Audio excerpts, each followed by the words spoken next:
But I'm not interested. So not caring about what other people think, right? There's a powerful quote that was given to Bill Thetford, and it is being independent, of the good opinion of other people. That's not the quote, but that's the same. And so not being willing to side with others' misperceptions of you.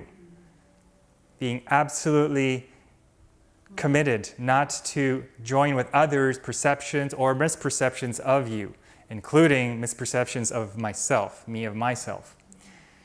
So, staying in your center, staying in my circle.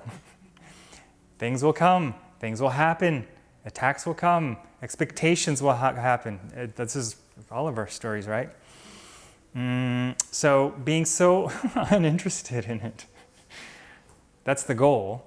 That's the goal. So, and if there's a trigger around it, that is our homework immediately. So not to push it away and wish that they're stupid and I wish they would stop doing that and how am I going to block them out and how am I going to delete them and how am I going to change my life and fix the problem that way. That is not fixing the problem because it's triggering our woundedness. So, to accept it, this is the gift. To accept it, this is for me. This is trying to show me lovingly. Right? I get a chance to grow. I get to see something. And ultimately, it's forgiveness. Forgiveness of the other person and of myself.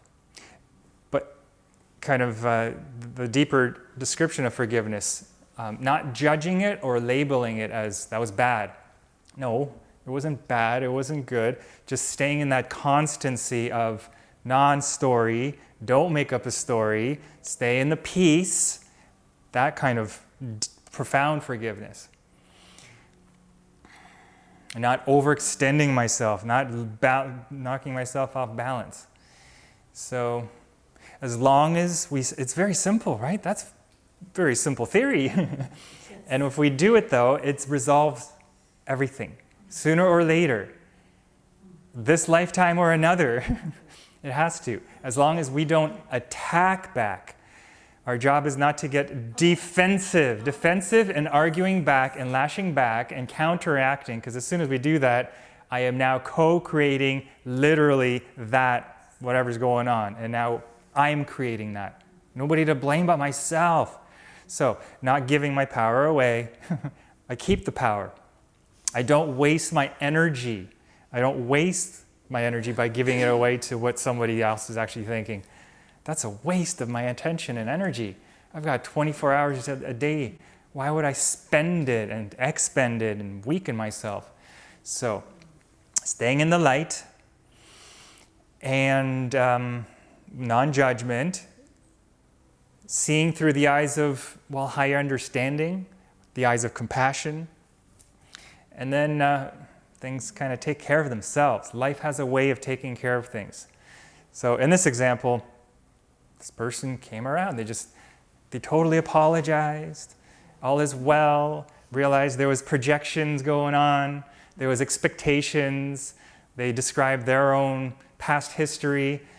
And I just sat there. I was like, I didn't say a word. They just figured it out on their own.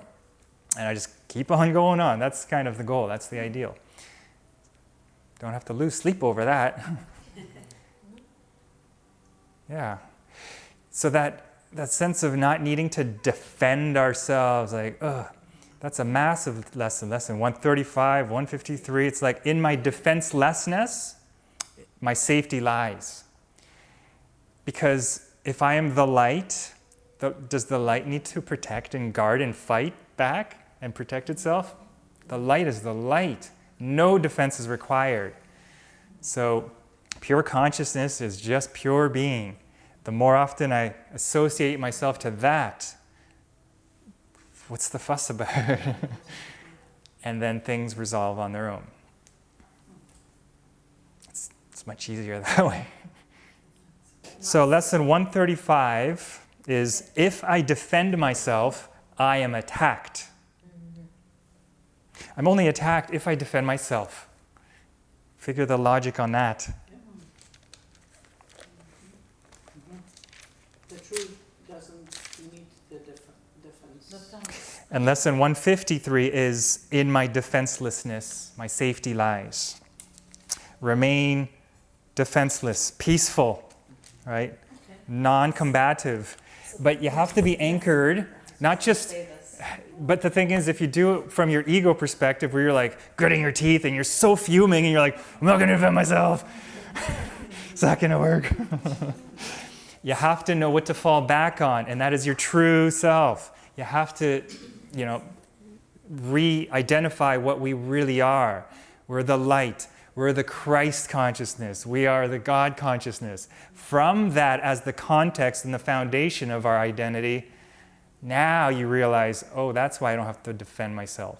Because I'm not a separate little ego that thinks it's weak and fragile and vulnerable and that I need to protect myself. Only an ego can conceive that it needs defense, because only an ego is weak. But our true light nature is all-powerful. It's unshakable.